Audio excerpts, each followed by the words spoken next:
Good morning. Today in Environmental Science for Built Environment, what we would be looking at is of Unit 1 that has to deal with your environment and your resources.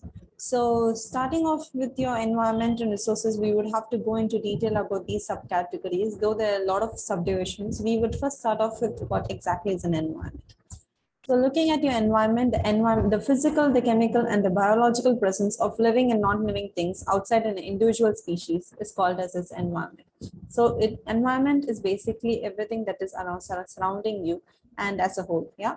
The word environment is derived from the French word environ, meaning surroundings. The sum of all the surroundings of a living organisms, including the natural forces and other living things which provide conditions for development and growth as well of danger and damage. So this as a whole, like how all things put together that's going to be contribute to you, your existence in a particular space is what is going to be your environment. So all the living and non-living factors that let it be the physical, the chemical, and the biotic factors that is actually going to affect you, and is ultimately determining its form and the survival is known as the environment. So you existing in this particular environment or this particular space is everything is depend upon your surroundings, how you survive in that place, how the conditions are, how the conditions exist for you. So the surroundings or conditions in which a person, animal, or plant lives and operates. For example, that's how you state. So looking at your environment is basically classified into two major factors, that is your biotic factors and your abiotic factors. So your biotic factors, that is your living part, that is bio equals life, whereas abiotic meaning your non-living things. So biotic factors are all the living things that are environment, and abiotic things are all of the non-living things in your environment. You like, for example, your rocks, oxygen, the water, sunlight, everything goes into the abiotic subdivisions. So if you see like how you have your biotic components and abiotic components that interacts with each other and interrelates, forming a kind of a web that one element is interdependent on the other element to exist or survive. How these few things, they interact with each other to create your entire environment. So you could see that in your biotic components, if you have a few subdivisions going on, that would include your producers or your the plants, those are there. Then you have your consumers, your herbivores, your carnivores or your omnivores. And then you have your decomposers that could contribute to being like your fungi and the bacteria. So what exactly is the current scenario which is like affecting your environment? So what happened is like there's a very big increase in human population and your economic wealth of the world. Okay, so all of this thing contributes. What it has happened is that there's thereby increase in your resource consumption. Your resource consumption would be your resource consumption has resulted in your food production increase, your industrial development, your energy production, and your urbanization. So these impacts the so and so features. That is one, exhausting your fossil fuel reserves. 50% of the Earth's land surface is going to be like affected because of this, because you start covering up more of the land, and more than 50% of your accessible fresh water. So all of as you go on increasing your resource consumption, all of these particular elements get affected. So these thereby also impacts your greenhouse effect. Your coastal and marine habitat has also been altered because of all of your increase in your basic population. So this fossil fuel, which is also natural reserves such as coal, this thing, which is increase in resource consumption, has also led into impacting because your fossil fuel is degrading, and as it's degrading, which has it's actually like destroying the remains of your living organisms that were from the past. So environment is this. Okay, environment is basically the things that's surrounding us. And what does environmental studies means? So basically the branch of study that is concerned with the environmental issues is your environmental studies, and that is what you'll be doing in this uh, subject. So your environmental science, the systematic and the scientific study of our environment and a role in it, is what we see in our environmental science. The science which studies the interaction between the man and the environment, emphasizing the links between the different subjects relating to this issue, including your ecology, economics, geography, geology, meteorology, politics, and sociology. So all of these things put together is going to be like your basic study chapters that you'll be dealing with to have a rough idea about what exactly your environmental science means. So the scope of your environmental studies include the developing an awareness and sensitivity to the total environment and its related problems. Then motivating people for an active participation in your environmental protection and the improvement. You're developing skills for an active identification and development of solutions to environmental problems. Inculcate the necessity for conservation of natural resources, evaluation of environmental programs in terms of social, economic, ecological, and aesthetic factors. So if you look at all the factors, that is actually like trying to, give you a rough idea about where and all your environmental study keeps a footprint at. So it's going to touch all of these factors to help you develop your environment, and also how it is like try and inculcate the knowledge of about how people are the knowledge of these, how important it is to actually have it under full, which is important to be spread and for every human being to have.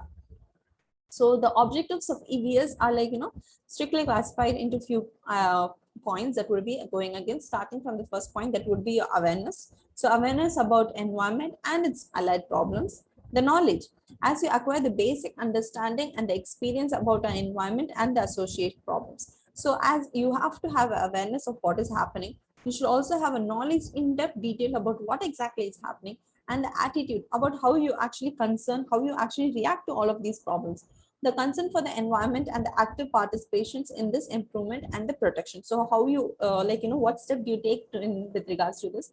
And the skill is with regards to identifying and solving the environmental problems. So maybe even you could take a step to actually like solve or cut short these problems. So many people, as you could see about, as they go about, people are trying to come down with problems, and they're going to shortlist problems that are very obvious in our eyes, but we don't see it as a problem.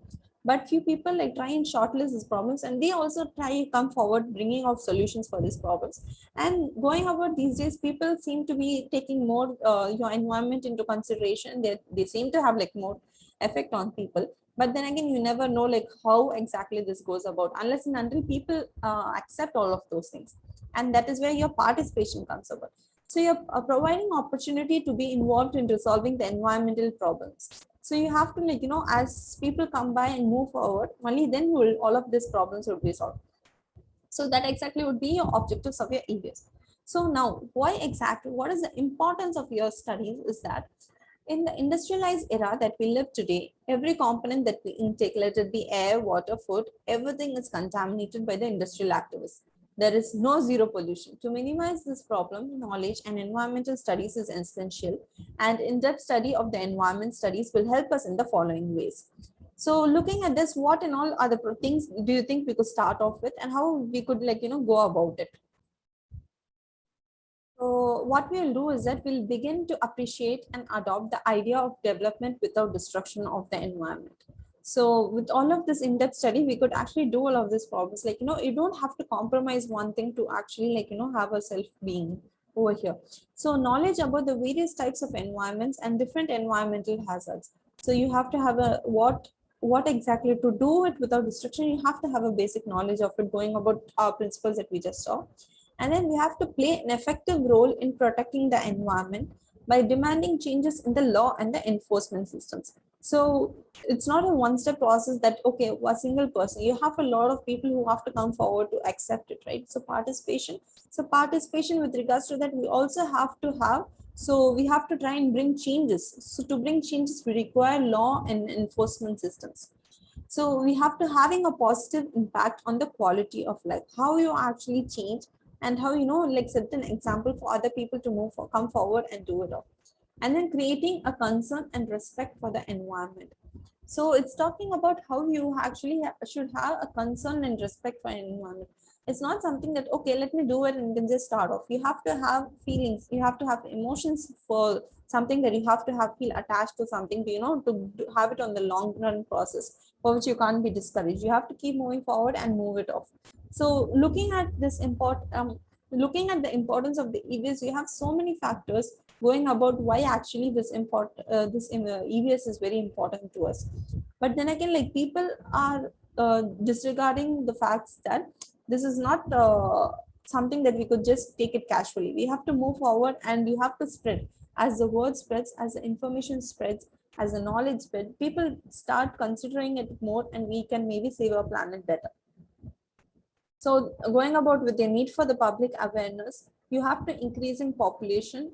The increasing population, urbanization, and poverty have generated pressure on the natural resources and led to the degradation of the environment. So what I can say, going about with the first point, as the increase in population and the urbanization is impacted on your natural resources. So to prevent the environment from further degradation, it's already going down a rough patch. It's going just keeps on declining. We have to just stop it somehow from declining very further. So the Supreme Court has actually ordered and initiated environment protection awareness through government and non-government agencies to take part in protecting our environment. So even to stop it from the immediate thing, our government has also taken a few environmental policies and steps. But then again, it's about us how we actually take an initiative and join them to actually stop it from further degradation. So environmental pollution cannot be prevented by laws alone. Public participation is equally important with regard to the Environmental Protection Act. As we said, as I had told earlier, this is just the same process going on about and about. Unless and until we take a step, we move forward, this is not going to happen. So that is why we require a public awareness. Environmental education, which would include the subject that you're actually studying, is a process of learning by giving an overall perspective of knowledge and awareness of the environment. So as you study and as you go aware of the environment, you actually take steps and you actually help reduce this environmental degradation. It sensitizes the society about environmental issues and the challenges interested individuals to develop skills and expertise, thereby providing appropriate solutions. So it talks about how you actually develop, people actually try and understand about it, try and like make sense of what exactly is going about and the challenges. So this challenge is actually, people take it as a challenge and they actually try and as they get the awareness, they take it as a challenge and they try and find appropriate solutions for it. So both formal and informal education on the environment will give the interested individuals the knowledge, the values, the skills, and the tools needed to face the environmental challenges on a local and a global level. So it's talking about how like overall these factors go about to create your overall public awareness. So your major environmental problems currently that we are dealing with would include your climate change, your declining fisheries, the illegal trade of your indigenous species that's been going about, destruction of habitats, your land degradation, the depleting groundwater supplies, introduction of alien species, environmental pollution, stormwater and sewage disposal pose a serious threat to the ecosystems in forests, rural and urban and marine ecosystems. If you look at this, what exactly is happening is that people have lost a sense of understanding about how major the problems are. So though these elements would look very simple to you, these are actually very strong factors which are actually like threatening the environment that you live in, thereby even threatening your own existence. So if you look at this, your environment, going about back to about what exactly your environment is, trying to understand in depth detail about what your environment, components of your environment would be. So these are your 4 components. So starting off with, we have your atmosphere, your hydrosphere, your lithosphere, and your biosphere. So your atmosphere is nothing but the region surrounding the earth is known as your atmosphere, the air that's around the earth. The atmosphere is generally a mixture of gases that is surrounding the earth. Your hydrosphere. The hydrosphere would include all the water bodies that is on your earth that would included in the hydrosphere. So that's basically your oceans, rivers, your glaciers, your lakes, your ponds, and extra everything put together. Your your coming to your lithosphere, the uppermost part of your Earth's crust is known as your lithosphere. The lithosphere includes the soil and its particles, rocks, metals, etc. So coming to your biosphere, the life-supporting mantle on the Earth extended from a few kilometers into the atmosphere to the deep ocean is known as the biosphere. The region of the Earth where the life exists is known as a biosphere. So basically, if you see, these are like major classifications of your components of your environment. So looking at your natural resources, so what exactly is your natural resources? Your definition and meaning, if you look at it, your resource that can be identified as any natural or artificial substance, energy or organism which is used by human beings for its welfare. So it's talking about like anything that's really actually it's naturally found. or any, however, let it be any organisms that we are actually available, that we are using for our welfare. Yeah, so it's kind of a resource that is available to us. The basic needs of life that are fulfilled by resources present in the nature are referred to as your natural resources. So your natural resources, if you look at this, they are majorly subclassified into 5 types depending upon their, let it be their origin, your availability, your distribution, your source, and the chemical composition. So looking at your origin, so origin, going back again, we have your biotic and the abiotic factors. It is your biotic, that would be your living organisms, and abiotic, that would be your non-living organisms. So based on the availability, these are against how they are available. Let it be like in a lot of how much they are available in the our resources that are available. These are classified into your inexhaustible and your exhaustible. So in your inexhaustible, it is actually inexhaustible, meaning that they replenish naturally. So these, you don't have to worry about this. Let it be a solar energy, because it's inexhaustible, it's available in plenty. So whereas your exhaustible would be replenishes process is extremely slow. So let it be a coal, that is, it takes millions of years to actually get back to its state. So as we are actually using it, we are actually replenishing it. So it becomes one of your exhaustible resources. So based on your distribution, it would be your omnipresent, that is found everywhere, and other one would be found at some specific locations only. So how the you're talking about, one would be available and then would be your distribution. Now looking at the sources, these sources would be where these particular sources are found. So that would be your water resources, your forest resources, your mineral resources, and your marine resources. And other one would be based on your chemical composition. So how exactly is the composition of your particular natural resources is what we would be looking at. One would be your organic, that would be your vegetables, animals, bacteria, mineral oil. That's organic, and that's formed by us. Formed naturally. Whereas inorganic are something compositions of which would be like your air, water, minerals, and your mixed would be comprising of both an organic and inorganic elements, that would be your land. Yeah. So if you look at this, your natural resources has like so many subcategories for us to understand and go about. But then again, our natural resources is something that you have to try and understand that these resources have to be taken care of to actually make use of. So looking at your natural resources, these natural resources are again subcategorized into 2 categories. One would be your renewable resources and the other is your non-renewable resources.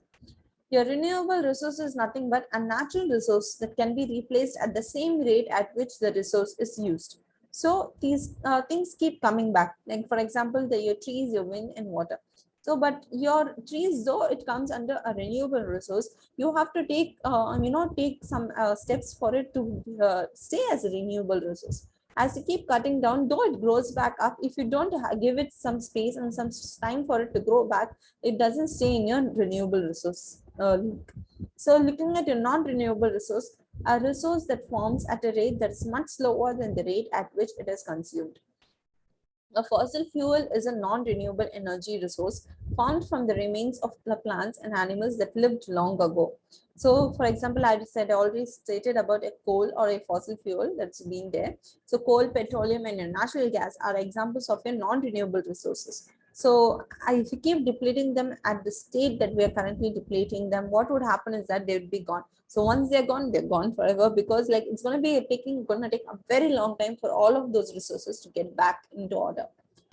So if we look at how your natural resources are classified. Now looking at what are the types in which subcategories of your natural resources are there. We have your forest resources, your land resources, your water resources, your mineral resources, your energy resources, and your food resources. So these are like main subcategories of your resources. But what we would be doing is we would just be looking at in detail about your forest resources. So starting off with your forest resources actually play a vital role in the economy of India. The key benefits would include both in your commercial and your economic sector. So let's try and understand why exactly are we looking at this forest resources, because these though are people like try and consider that this to be, so this is actually the one which has very key and which has a very declining factor, these they are like going extinct. Like people are actually not considering, and this is one of the major issues and major element that plays a role in our existence. So forest resources, man heavily depends on a large number of the plants and animal products from the forest for his daily needs. So these for a living and all, like people actually like have to like understand.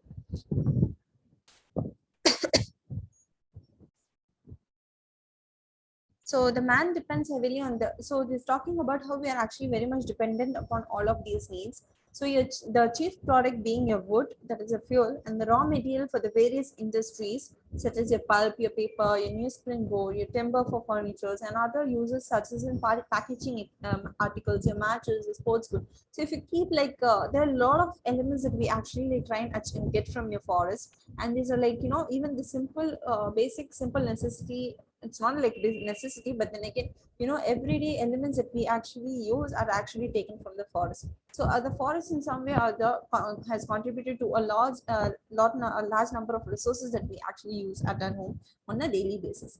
So the timber which is used, actually the use of timber, let it be locally or let it be exported to get more materials from the other states and places.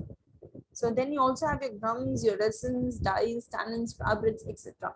So if you see, like, your forest has actually like a very large footprint in our daily lives, how they have actually try and get all of these elements, some way or the other, it has a role playing in all of the elements that is around us.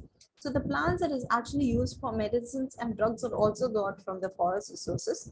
Your mining, agriculture, your grazing, and the recreation are for development of dams. Everything is due to your forest resources. This forest resources also contribute to your major employment factor, with everyone trying to let it be of all employment areas.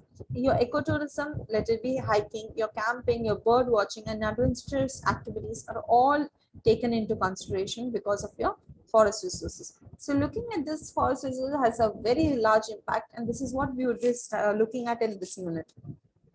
So looking at your forest resources, you have your ecological uses. The forest are habitats to both all the wild animals, your plants, and they support the millions of the species. So it's not only supporting us, but also it becomes a habitat to all of your wild animals, plants, and the species that's going about. So many herbs of potential medical treatments, cures, and vaccines are got from your forest resources. So these they contribute to not only to being inhabited, but also to to nurture and to like help survive in all of this particular area. This forest can act as a pollution purifier by absorbing toxic gases. So forests and trees being the largest contributors, one of the largest contributors of absorbing these toxic gases, that is your carbon dioxide that we breathe out. So these, they try and purify the air that is going around us. So these are like free of charge purifiers that people don't try and appreciate. So the forest not only helps in the soil conservation, but also regulate the hydrological cycle. So as the forests play a key role in trying maintaining the hydrological cycle, which actually helps us keep the water table intact.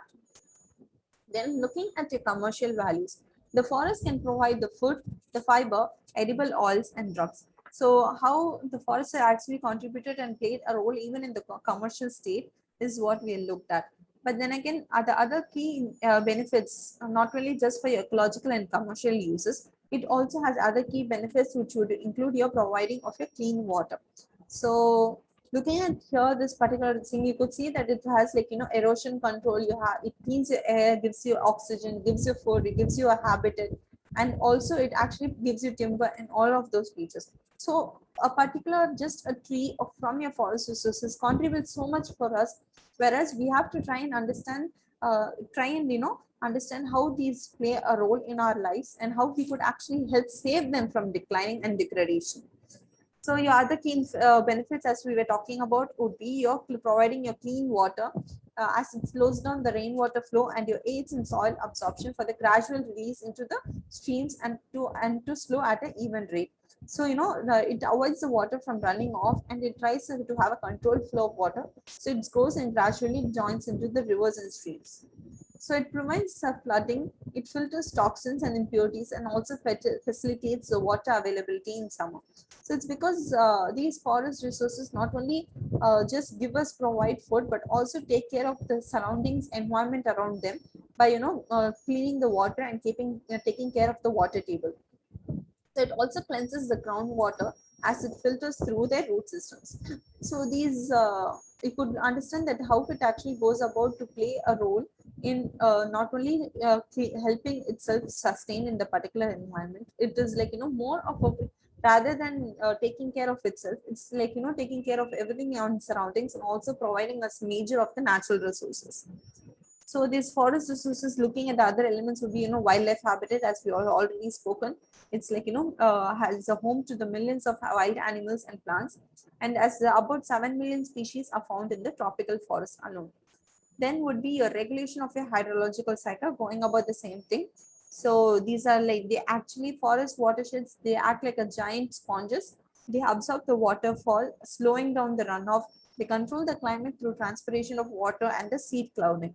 So they could see like how the overall the flow of water cycle is controlled and tamed by your forests. So soil conservation. So as these forests bind the soil particles tightly into their roots, they prevent the soil erosion and also reduce the risk of landslides and avalanches. So they also act as windbreakers. So you could see that how exactly this they avoid the soil erosion, but also try and avoid the major factors that would affect the soil from breaking down and how to conserve them. These are also pollution moderators as they provide clean air. So because the forest can absorb many toxic gases and filter harmful pollutants and help in keeping the air pure and in preventing the noise pollution. It cools and refreshes the air we breathe. So if you look at that, it has a positive mental benefits and also healing qualities. So it improves the aesthetic environment, it absorbs your noise, reduces stress, and also create a peaceful surroundings. So not only it is like physical, not only it helps a physical environment, but also your psychological environment by providing us with all these factors. So it also reduces the heat island effect. So what happens is that the water from the roots drawn up the leaves and it evaporates when it's very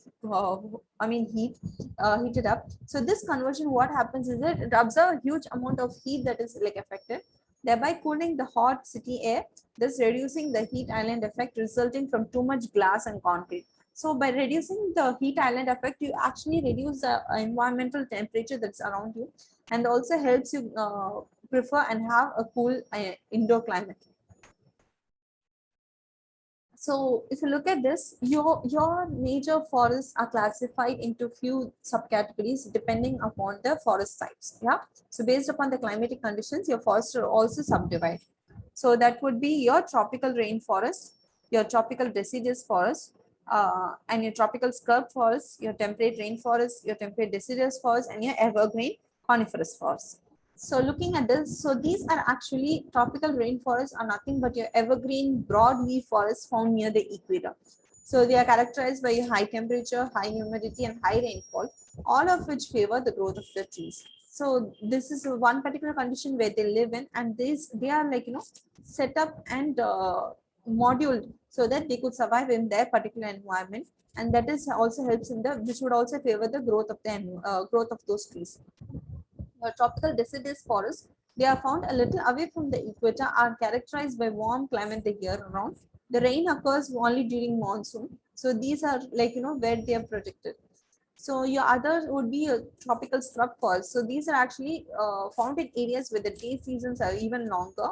Your temperate rainforest would be where they have adequate rainfall, but they are dominated by trees like, pines, firs, redwoods, etc. Your temperate deciduous forests would be, they are found in areas with moderate temperatures. Your evergreen coniferous tree forests, that would be your boreal forest. They are found just south of your Arctic tundra. And here the winters are long, cold and dry, and the sunlight is available only for a few hours only. Okay, so what actually happens is we have the over exploitation of forests going on. So the forest contributes substantially to the national economy with increasing population, increased demand of fuel wood, expansion of area under urban development and industries has led to the overexploitation of forests. At present, the international level, we are losing the forest at the rate of it's basically like 1.7 crore hectares annually. So what happens that we are actually over exploiting and thereby reducing, making the forest resource to keep declining. So overexploitation also occurs due to the overgrazing and conversion of forests to the pastures for domestic use. So what exactly is deforestation? Deforestation means destruction of forests. The Food and Agriculture Organization of UN defines tropical deforestation as the change of forests with depletion of tree crown cover by more than 90%. So for ecological balance, what should happen is 33% of the area should be under the forest cover, but our nation has only 20.6%. The UN Conference on Environment and Development in 1992 actually defined deforestation as the land degradation in arid, semi-arid, and subhumid areas resulting from various factors that would include climatic variations and human activities. So looking at this, the major causes of your deforestation would be like your growing food needs. So as your food needs keep growing, you try and clear up the lands to cultivate and to grow basic resources. So then you have the agriculture and cattle pastures. For the sake of the agriculture and cattle pastures, you clear off land, and as trees go on, you clear off them for them. The cash crop economy. So how they actually to with the increasing needs of your agriculture and this thing, you try and drop down your deforestation, your commercial logging, your shifting cultivation, your development projects, your fuel requirements for cutting and burning, your mining, your construction of dams actually need to contribute to all of your deforestations. So what has actually happened due to the deforestation? The consequences of the deforestation would actually have effect in so many factors. So that would actually start off with your climate, your biodiversity, your resources, your economy, your food and health. So climate would be it has resulted in global warming, causing less rainfall, hot climate resulting in flood and droughts. Biodiversity would be like how from which we had actually used to get medicinal plants. A lot of those plants have gone extinct, and the loss of timber, fuel, wood. So on the effect of your resources, loss of land resources, because your trees or forests are not there to conserve them, you have ending up landslides, soil erosion that is due to damage due to the topsoil, due to the heavy rainfall and heavy sunlight, and thereby making them desert lands to be increasing. So you also have a drastic change in the biochemical cycles. So how it has actually affected our economy is it is increase in the medicinal values and the demand of industrial products and the loss in ecotourism. So effect on the food would be a loss of fruit production and the loss of fruit-based foods. Effect on your health would be the pollution, the insects, the diseases, and major of all would be your mental stability. Yeah. So if you see, if you look at one of your examples of case studies that's been going about, you could see this desertification in the hilly regions of the Himalayas. So basically, it involves the clearing of the natural forests and the plantations of monocultures of Pinus roxburghi, Eucalyptus camaldulensis, etc., have upset the ecosystem by changing various soils and the biological properties. So as these trees which don't majorly contribute much, but since they have been cut down, they have actually though plants have been replanted, they are trying to the exotic to the soil, and they are not able to accept all of those things. So what happens is that the area is invaded by exotic weeds, and these areas are not able to recover and are losing their fertility.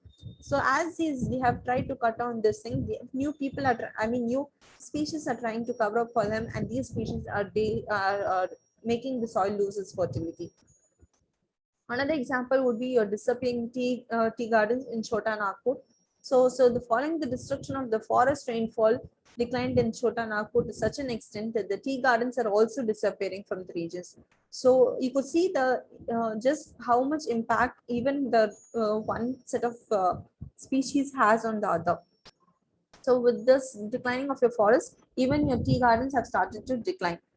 Yeah. So then we also have your waning rainfall in the Udagamandalam. So the rainfall patterns was found to fluctuate with wooded land areas in the hills. When the Nilgiri mountains had luxuriant forest cover, annual rainfall used to be much higher. whereas now it has with the declining this thing, it is also declining, forest rainfall. So looking at the timber extraction, there has been an unlimited exploitation of the timber for the commercial use. Due to the increased industrial demand, timber extractions has significant effect on the forest and the tribal people. So the logging for the valuable timber such as teak and mahogany not only involves a few large trees per hectare, but also a dozen more trees since they are strongly interlocked with each other by vines, etc. Also, this road construction for making approach to the tree also causes further damage to the forest. In India, if you see, firewood demand would continue to rise in the future, mostly consumed in the rural areas where alternative sources of energy are yet to reach. So if you look at this thing, your classification of your timber extraction have resulted in your clear felling, your selective logging, mechanized logging, let it be timber extraction using the heavy machinery, hand logging by labor intensive, as the reduced impact logging would be selective to site sensitive logging techniques. So if you see, another element that is affected would be your mining. So the major effect of the mining operations of the forest and tribal people, or what happens is that the mining and the other associated activities, they actually remove the vegetation along with the underlying soil mantle. So what happens is that as they remove the soil also, this is resulted in the destruction of the topography and the landscape in the area. The large-scale deforestation has reported in Missouri and Dehradun Valley due to the indiscriminating mining. The forest area has declined. The forest area has declined at an average rate of 33% and is increased in the non-forest area due to the mining activities has resulted in the relatively unstable zones leading to landslides. The mining of the radioactive minerals in Kerala, Tamil Nadu, Karnataka are posing similar threats of deforestation. The rich forests of Western Ghats are also facing the same threat due to the mining projects for excavation of copper, chromites, bauxite, and magnetite. So if you see, look at this overall, these creation of mining, and also if you have see also the another major contribution which affect your forests would be your dams. So if you look at this, Pandit Jawaharlal Nehru referred dam and valley projects as temples of modern India. But what happens is that these big dams and river valleys projects have multi-purpose uses. However, these dams are also majorly responsible for the destruction of your forest. They are responsible for the degradation of your catchment areas, your loss of flora and fauna, increase in the waterborne diseases, disturbance in the forest ecosystem, rehabilitation, and the resettlement of the tribal peoples.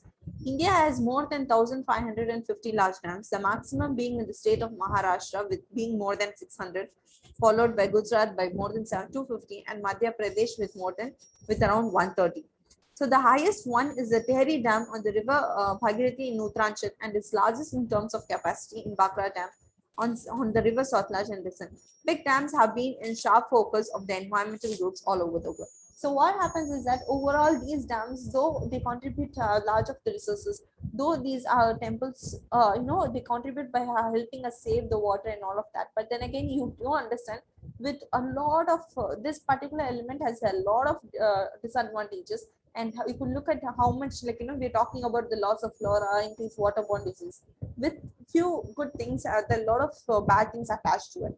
So understanding all of going back and understanding all of the factors, though being simple, have so much major impacts on them, and how we could actually help reduce them is what we would be looking on in the further chapters. So for this chapter, we'll stop with the forest resources.